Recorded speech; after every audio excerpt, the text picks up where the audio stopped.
look, guys, like based off of the 3 losses that we have seen thus far, this is dangerously looking like one of those mid-season lulls that Buffalo has. But the problem is the time to fix it and the time to light a spark or bring something that can turn around this locker room mentality is over. Like there is nothing that we can do right now. And it all stems with Josh Allen. I do not want to hear. And you know what? It's crazy. I know a lot of Bills fans have that man as their profile picture on X, and they are terrified to criticize him. They are terrified to criticize him. Guys, I have news for you. He has no idea who you are, okay? He does not care what you think. He does not care if you end up giving him constructive criticism or like you put blame on him. I hear this all the time. I hear, Dan, wide receivers aren't getting open. All 22 is available, folks. $10 a month. NFL Pro. Highly recommend you go check it out. There is almost always a wide receiver open. Josh Allen against Miami this past week had a record-breaking 3.5 seconds to throw the football. You know what he's doing? He's going back to 2018 and 2019, where he is bailing out of the pocket far too soon, and he is big play hunting. Almost every single time where you see him trying to force it to Keon Coleman downfield, or you see him trying to target Jackson Hawes on a 4th and 1 rather than doing the tush push, which makes 0 sense. Always a guy that is underneath. You're like, oh, Dan, like you want him to be captain check down? That's what he's going to have to be. That's what he's going to have to be this year if you want this Buffalo Bills offense to move. Him taking everything underneath, ladies and gentlemen, is what opens things up downfield. That's exactly why the passing game looked good against Kansas City, because he took everything underneath. We had the James Cook train rolling. James Cook was completely shut down against Miami. Brady completely walked away from that overall mentality. A lot of what the problem is, folks, Josh Allen is out there playing like 2018 and 2019 Josh Allen. It is not a sin. It is not a sin to say that the quarterback can be better. It is crazy. It is crazy to me. That's the number one issue. There's no reinforcements coming. There's no, like he doesn't have any wide receivers. I'm not in the business of talking about fantasy right now. Like no one's coming to save us, folks. Like what do you think? Gabe Davis is going to come off the damn practice squad and boom, our passing attack's going to be incredible? Or damn, we're going to bring Brian Dable in as a consultant. Come on, man. Forget that Disney Channel original movie stuff. Him and Sean McDermott hate each other. He's coming nowhere near this coaching staff. We have what we have. No coach is being fired right now. You want to know why? Because the ownership, they're looking at the team. They're looking at a record. They're looking at sold out stadiums. And they're looking at a team that is still technically in the playoffs where it stands. Nothing is changing. So what can the Buffalo Bills do? They need to ride with what they have. And it all starts with the quarterback. He needs to start making better decisions. You can't go out there and throw a red zone interception. You can't go out there and do a tush push and try and take it for an unnecessary additional 15 yards. Fumble the football. Give it right back to Miami. You can't have James Cook fumble the football and expect to win any game, let alone a Miami Dolphins game. Like, the defense is the defense. And as far as I'm concerned, yeah, you could be mad that Miami ultimately ended up putting 30 once that fourth quarter came around. But a defense that had Dane Jackson, that had Cam Lewis, and a rookie on his third start of his NFL career. You hold any NFL team to 16 points for about 3 quarters, and you're saying, oh, it's the defense? No, it's not. It's your MVP quarterback not out there making plays that he needs to. If the defense gives you a wide open wide receiver that's only going to be about 4 to 5 yards in front of him, you take that. Because you want to know what really strangleholds this offense? Second, third, and long situations. You need those chunk yards. If James Cook is not working, Josh needs to take that. That's what opens up the downfield game. Now I'm looking at the schedule, like moving forward. Dalton Kincaid's not going to play for the next 2 games. So we have the Tampa Bay Buccaneers coming up. They have great defense. Follow that a short week. We go to Houston, best defense in the NFL, and we don't have our best pass catcher, which is not saying much right now. So if we want to make this work, and I don't want to hear, oh, wide receiver. Like, you're not in the business of solutions because no wide receiver is going to save this team. That ship has sailed. If you want this offense to move and struggle and win games ugly, however, which way you want, we need better performances from Josh Allen. It is what it is. Again, I will tell you, it is okay to criticize your quarterback, folks. It is okay. I promise you, you're not going to hurt his feelings. He does not read your tweets. He does not read your live chat contributions on YouTube. If you think he's the problem, which I believe deep down you think that he is, yes. Does Joe Brady, could he be better? Absolutely. He's vanilla, right? He's calling the same play over and over again. He's having the same wide receivers run 2 to 3 routes apiece. But if it's that bad, Josh, call an audible. Call an audible, J.A. Don't audible out of bad things. Take the wide receiver that's right in front of you. Take what the defense has to tell you. Most of the games we have lost have been on Josh Allen's shoulders. That's what it is. Like, you want to play around with this whole thing that he's an elite quarterback, he's an MVP. I don't want to hear that we need to bring in some elite wide receiver number one, because last time I checked, an elite quarterback raises these wide receivers' capabilities. Last time I checked, something that we said. So, as far as what I am looking forward to, as far as how I am looking at this season, I have no idea what to expect from this team, right? So we go out there and we dominate the Kansas City Chiefs, but then we have losses like the Falcons, who are the most inconsistent team in the NFL. Special credit rate to the Pats. It's the best team in the NFL right now, if you were to ask me. And then you lose to the Dolphins. So I have no idea what to expect.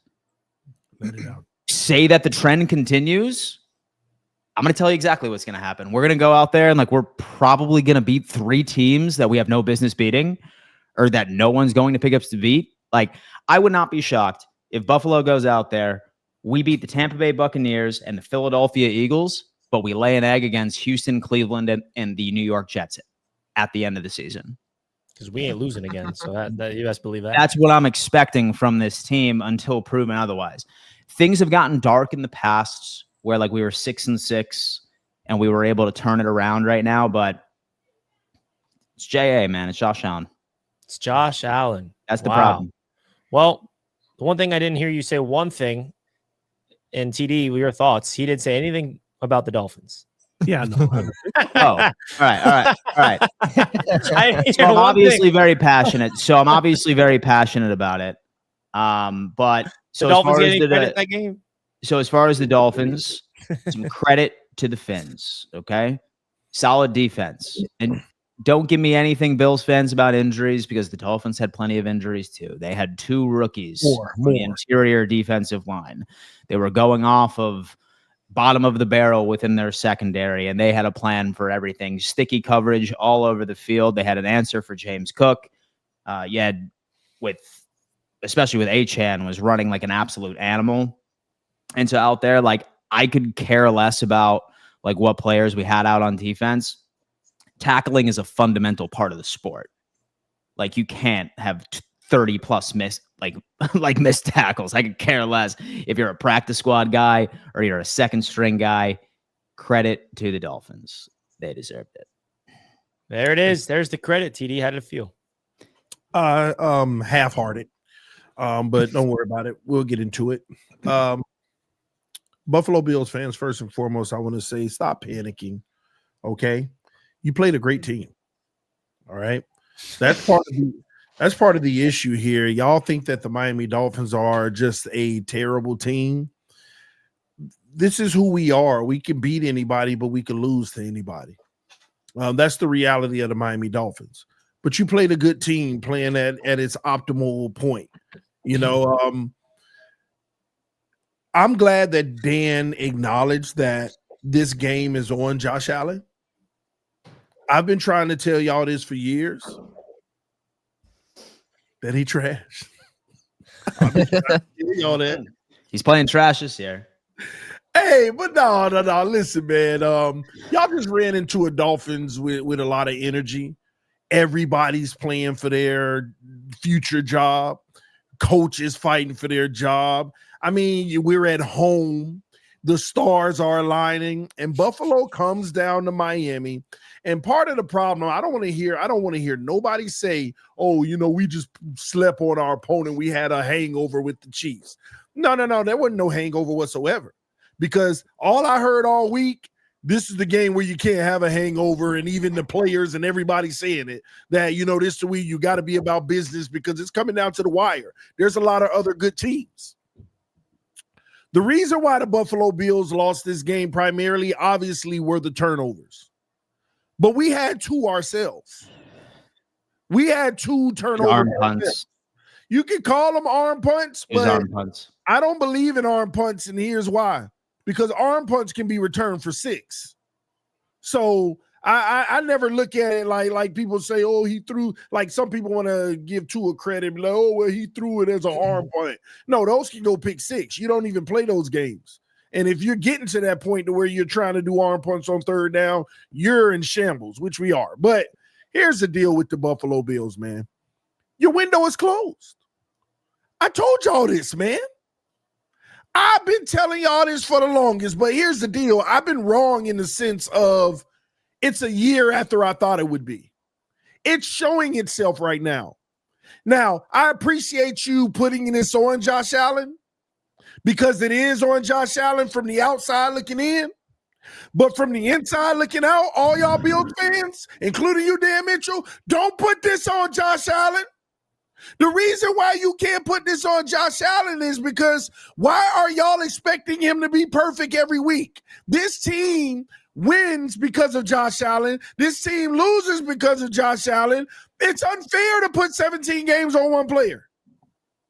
But it's unfair. Y'all put 17 games on one player. Y'all asked him to do everything, and then whenever he comes up short, and that's not act like he wouldn't fight in the whole game. He was still fighting the whole game. And I understand there's targets underneath. This is classic Josh Allen. He always missed targets underneath. This game just simply came down to the fact that y'all turned it over today, and when he don't turn it over, y'all win. If y'all didn't turn the ball over, we wouldn't have won the game. I don't care what nobody say. I don't care what a Dolphin fans say, a Bills fans say. If you didn't turn the ball over, you would have won the game. That's just point, period, blank. So we going to get on him for turning the ball over like he's supposed to just be perfect. He's not going to go out there 17 games and give you no turnovers. So Bills fans, you need to think about that and evaluate it for this purpose. Stop putting everything on him. Build a team. Stop asking this man to carry you and the entire time. But the problem is you got some of these contracts and you've been building, trying to get over the hump all this time. You done built to beat the Chiefs, which you've done a good job doing, even though it took you 5 years. And you built to finally beat the Chiefs.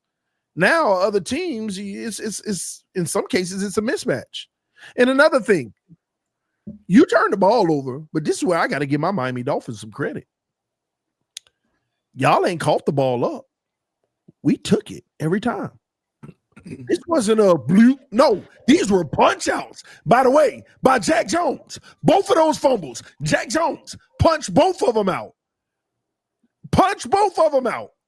And it was textbook football. Your guys had the ball. They had it secure, but these were perfect punches. And that was excellent play by Jack Jones. And he was such a huge part of the game. And I hear Dolphin fans talk about A-Chain, talk about Waddle, talk about the defense. Man, Jack Jones, them 2 fumbles won the game. Those two fumbles won the game for us. Because despite the Miami Dolphins doing all they did, we still never felt safe, even 4 minutes left in the game. Until that last turnover, we still never felt safe until that last turnover. Turnovers got y'all, man. And the only sad part to this is, I would say, Bills fans, y'all ain't gonna turn the ball over like that every week. Stop getting down, in which you're not. Colby, thoughts on the Bills and the Dolphins game? I think you can trade them to me.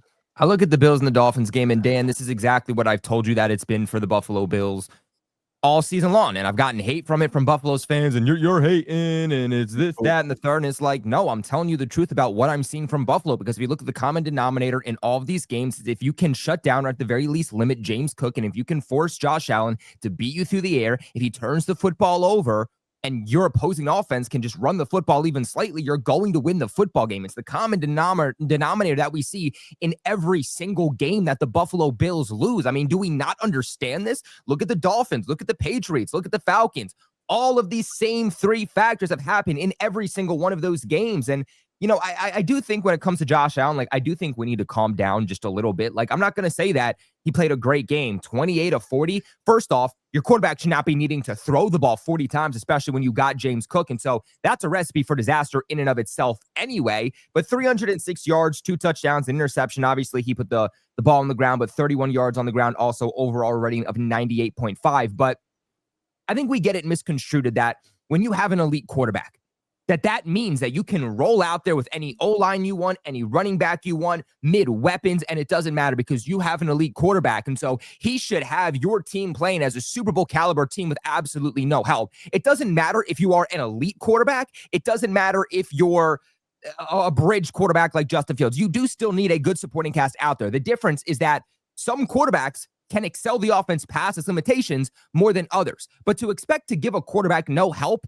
and him to go out there and thrive and be perfectly fine, it's just not realistic. I mean, not everybody's going to go out there and be Tom Brady. In fact, nobody's going to go out there and be Tom Brady. And so if you're the Buffalo Bills for the first time in years, maybe go out there and maybe get Josh Allen an actual weapon. Maybe don't rely on a tight end to be your number one weapon. Maybe don't rely on Shakir, who is a slot receiver, who's a very good number 2, but maybe don't rely on him to be your number 1. And if I'm Josh Allen, I'm starting to get a little bit pissed off with the front office there in Buffalo for not actually taking it more seriously and giving this guy some more weapons. Because honestly, as a Patriots fan, it scares me the thought of looking at Josh Allen with a true elite number 1 weapon. Not you guys going out there and getting a guy who used to be a wide receiver 1, who's well past his prime, but you guys actually going out there and getting a guy who can help Josh Allen live up to his fullest potential. And so, yeah, he sucked in this game. He has flaws, but maybe in the offseason, you'll learn to build around him. Dan, last week you told me,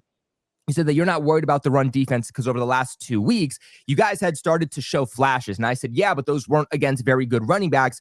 The real test is going to be this week when you play one of the best running backs in the league in Devon Achane. And guess what? Those holes still presented themselves. Achane goes off for 22 carries, 174 yards, 7.9 yards per carry, 2 touchdowns. I mean, you guys didn't limit him, and that is your problem. I said this before, and again, I got called a hater because it is the truth. If you cannot stop the run defensively, you're going to lose games. You're not going to live up to your potential. You're not going to the Super Bowl, and damn, you are definitely not winning the Super Bowl if you can't stop the run defensively. You guys have a gaping hole. That is something that really you should have addressed at the trade deadline. We're talking about wide receivers. Maybe you should have tried to address stopping the run and getting some depth on your defense. Try to get Quinn in. But you guys didn't go out, and you guys didn't do that. And so I think the issues you have are the issues you're going to have to ride with all season long. And it's going to be up to the Buffalo Bills and Josh Allen and that offense to try to come back and combat those issues from a defensive standpoint.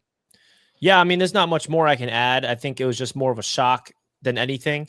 But let's also not forget the AFC East Roundtable event. We were there together. That was a competitive game in Buffalo. The Bills didn't just destroy the Dolphins that game like everybody expected. I mean, every Bills fan you asked entering that game, what's your score prediction? 50-3. Like, I mean, and then it ended up being a really competitive game that came down to the wire that the Dolphins, I believe, had a chance to either win it or tie it, and then Tua threw that interception. But I think that was a competitive game. And the Dolphins and Bills, every week, every season, they're never just, it's always competitive, I feel like. And I think now that's split officially. And, you know, the Miami Dolphins, they deserve a lot of credit. You know, they fired their general manager. They're pretty quiet relatively at the deadline. They kept a lot of their guys. I know they shipped off Phillips, but you definitely got to give McDaniels a lot of credit. He kept his team together. They're fighting their tails off.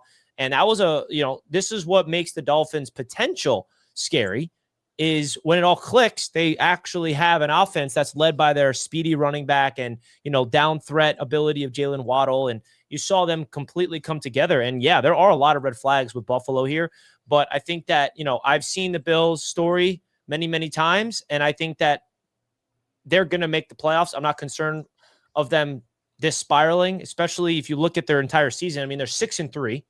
They beat the Chiefs and the Ravens, 2 good teams. So I've seen enough this season that I think that the Bills are going to be fine. Now, do I see the Bills winning playoff games and going on a deep playoff run with this roster? I don't. I absolutely do not. I don't think that they're going to be able to contend with any team. They could win a wild card game. Maybe they'll win a divisional, but I don't see them getting to the Super Bowl even if they make the playoffs. But I think saying they're not going to make the playoffs a little bit too reactionary. But the last thing I'll say is this, man. Josh Allen won the MVP last year, and we went through a lot of different debates of should he have won the MVP. And I think the reason why he won it is you add the context of the players around him, and he leveled everything up around him. Now he's not doing that right now. And now it's catching up to him.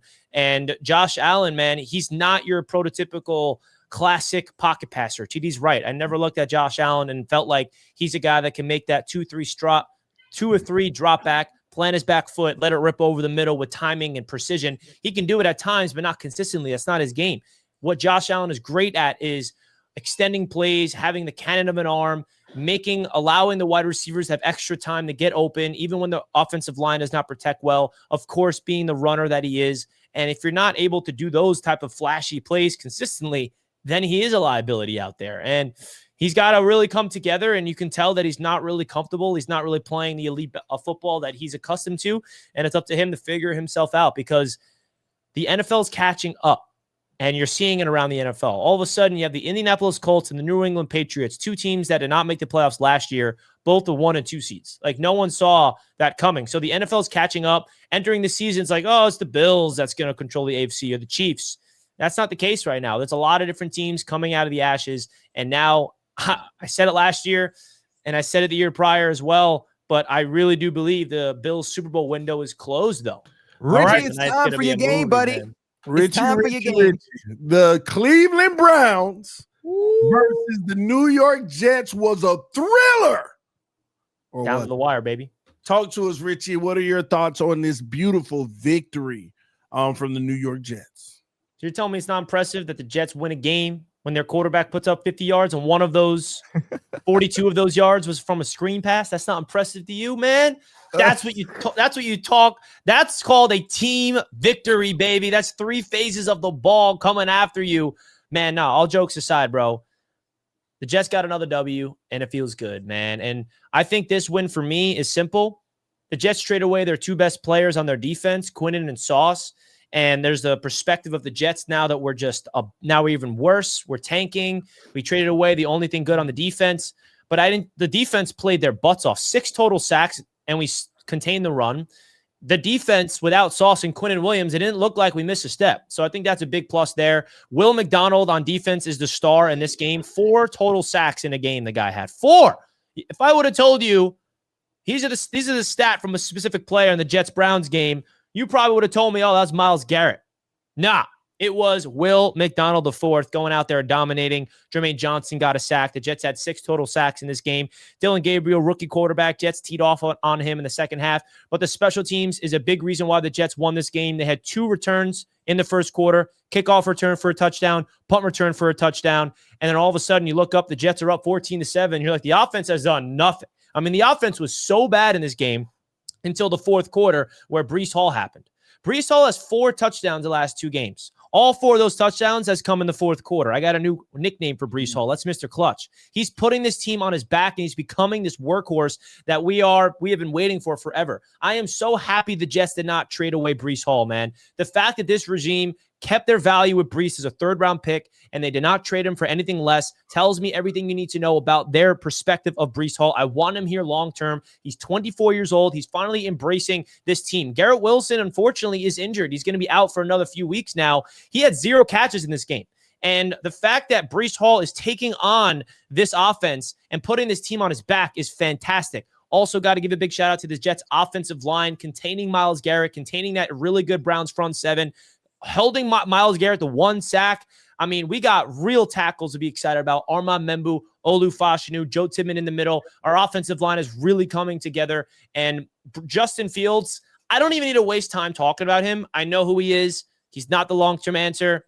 But, hey, you can win with him if he can just be that threat on the ground. But, he really is so bad at throwing in terms of letting it rip down the field. And I think that the Jets got, a big win. It was an emotional win that this Jets team needed after a trade deadline. And Aaron Glenn is proving that this team is bought into what he is preaching and showed on that game against the Browns, you can win in different ways. It's not just about, throwing the ball 300 yards or forcing turnovers. The Jets did not force one turnover, and they had no offense through the air. They ran the football, they played really good defense, and they won this game on special teams, and that's really awesome to see. So big shout out to Aaron Glenn. The coaching staff is coming together, and they're getting a little taste of victory. So that's 2 in a row, and now they got a short week against a red-hot Patriots team, so we shall see.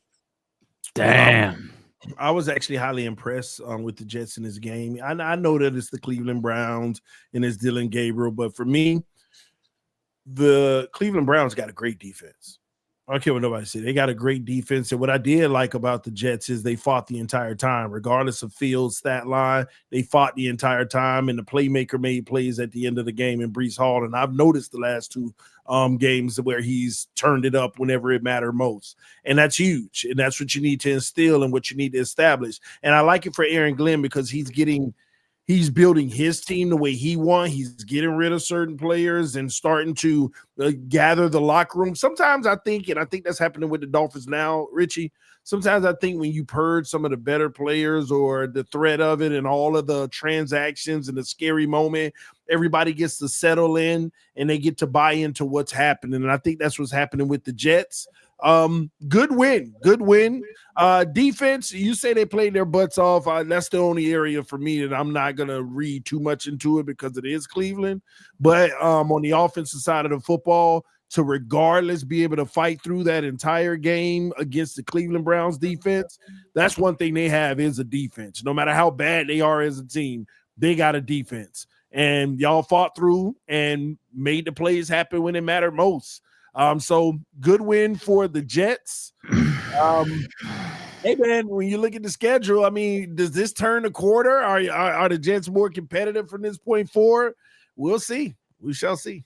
I don't think this is the turning point for the Jets. I think this is a turning point for the Jets because we've seen even this year that the Jets would lose to bad teams. And you played bad teams the last 2 weeks. You played a couple of the worst teams in the National Football League, but those are games you guys would usually lose. And now you guys are winning those games. And so I don't think Jets fans should be getting on their high horses and think like, okay, now we can go upset some real teams and we're going to turn this thing around and we're going to go on a run for the remainder of the season. Like, let's calm down. It's not going to be that. But I think you guys, just at the very least, if you can take advantage of bad football for the remainder of this year, even if you only get 3 or 4 wins, I think that is big for you guys compared to what you guys were doing in the first half of this season. Justin Fields is absolutely horrific, man, but your backup quarterback's even worse, and so they're going to still stick with him. The Cleveland Browns really do have a legit defense, so I mean, like, let's give credit where it's due. Myles Garrett is one of the best all time. The Cleveland Browns, according to PFF, do have the #1 defense in the National Football League. Patriots played them a couple of weeks ago, and so this really isn't a game where Breece Hall or Justin Fields should have had a great game. You're expecting them to not play well. Cleveland Browns offense, though, is the worst ranked offense in the National Football League. And so it's kind of give and take with them. And so at the end of the day, there's not really too much to say about this. Not a whole lot for me changes about the Jets, but you got 2 back-to-back wins. You got the monkey off your back. You got some momentum a little bit. I think you're playing for Mangold there. I think you guys have a little bit more of an identity moving forward. And so, when it comes to the Jets playing some bad football teams for the remainder of this year, it's not a discussion like it once was where, yeah, chalk that one up as a no. I think now we have legitimate discussions about the Jets. I'll give you this stat. 0-7 with Sauce, 2-0 without him. 2-0 without Sauce. Dude, it was Sauce. I'm telling you, man. I tried to tell you before. Yeah, your thoughts on Cleveland Jets? So I'll tell you what, that is the defense that I remembered from the Jets for the past couple of seasons. It's funny, right? Because many would argue that this is about the time where a new head coach's sort of operation is finally comfortable with the existing personnel on said roster. It just looks like that this defense is making a right move, the right move in the correct direction. Super curious to see how the season plays out, but it was definitely the defense that was the show.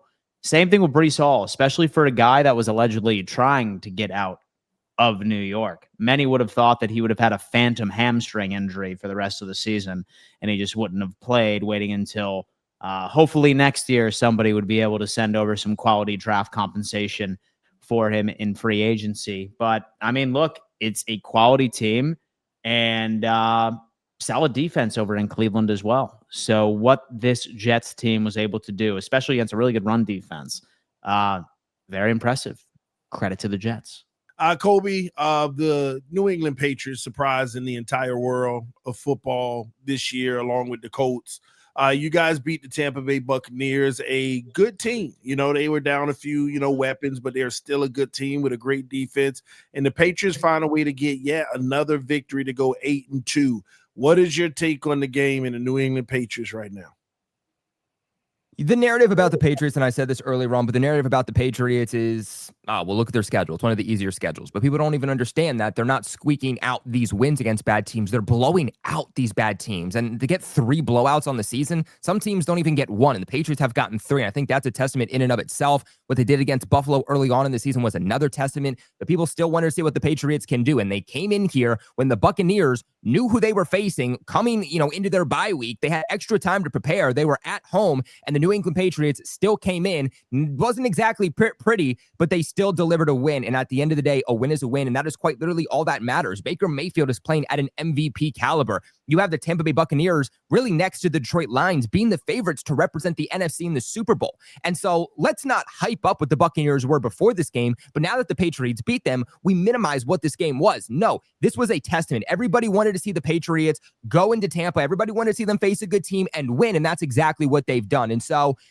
I know the conversation is that Tampa dealt with injuries. Obviously, Chris Godwin, Mike Evans not playing in this game, but nobody wants to talk about the injuries that the Patriots had. Nobody wants to talk about how Kayshon Boutte, who is the second best wide receiver in yards per reception, who before going down with his injury in Atlanta had 4 touchdowns in 3 games and is really Drake May's go-to guy, especially deep down the field. He didn't play in this game. Nobody talks about that. Ramondre Stevenson, who's been the Patriots' bell cow running back this season, he didn't play. Nobody wants to talk about that. Nobody wants to talk about Christian Barmore going down in this game. Marcus Jones going down in this game. Jalen Hawkins, Travion Henderson got injured at one point. I mean, so many players were getting injured for New England, but they still squeak out this game. But you don't hear people speak. Now, Drake May, for his metrics, did come back down to earth a little bit. We're used to seeing him have a game of 200-plus passing yards, 100-plus passer rating. He passed Patrick Mahomes all time for consecutive games in doing so. Well, all right, TD Pats talk. Let's hear it.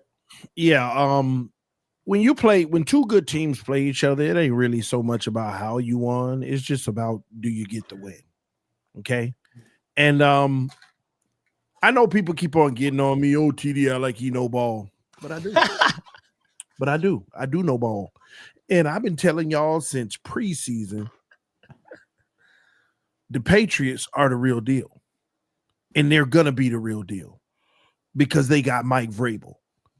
And technically he's home.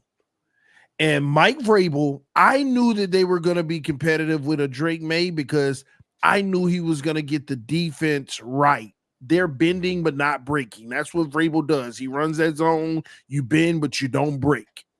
And this defense is the most impressive to me because that's what it's about with a young quarterback. Giving that young quarterback opportunities to show how good he is every game. Y'all think Drake May just out there balling? No, the defense is putting him in positions to say, hey, go win it. Hey, go make the play. Hey, we're keeping the score close no matter what. We're up. We're keeping it close. What? Drake May is benefiting from how you're supposed to help a young quarterback. Last year, they had 0 expectations for this kid. Go out there, make all the mistakes you need to, but just play the game and get better every week. We're not judging you. We are not judging you off of how good or how bad you are. Now, they were judging him silently, but giving him the freedom of, we're not going to judge you. He went out there. He made flash plays last year and turned the football over last year and had moments where he was high and had moments where he was low. But you saw the progress, and you bring Vrabel in to fix the defense. Now the defense is holding them down. And you want to know what else the Patriots been doing? I got to check about yesterday. Matter of fact, I ain't going to check because Kobe know. He'll tell me when he get back. I don't know about yesterday, but the last few weeks, they've been running the football. That was the problem early on for them. But now they running the football. They're hey, Kobe, how was y'all run game this week? Did y'all go off or no? It was inconsistent, but I mean, Travion Henderson bursted off a 69-yarder and a 55-yarder, so it wasn't like consistently great, but that's it. It's an improvement. No, the last 3 weeks, y'all been improving in the run game big time. And then Ramondre got injured, though, but he might be back this week. Yeah, when you look at it, so the pay, and here's the scary thing about the pay. Here's what's crazy. Everybody dismissing the Patriots like, oh, they okay. I mean, okay, they back, but still, they not ready yet. This team ain't even peak. They not even, I don't even think they close to peaking. That's the crazy part. Like, they're still developing and getting better and better. The Patriots are going to be a problem for years to come. They got their quarterback. They got Vrabel with their defense. And as long as they can maintain a good run game and they got money, we ain't even talk about that. They still got money. They still got cash to spend. This is how you're supposed to do it. The Patriots are the top dogs, and I'm going to go out on a limb and say this. Supporting Roundtable Sports all season long. And we're talking about Sleeper, baby. Let's go. Get a 100% match up to $100 using code RTS. And I keep telling y'all, man, because a lot of y'all contemplating, oh, man, should I play Sleeper? Guess what? They hooking you up, $20 entry with no deposit required. It takes out all the guesses. So go on to Sleeper, use code RTS, get that $20, play on it, and hey, you decide at that point, but they're taking care of you at that promo if you use our code RTS.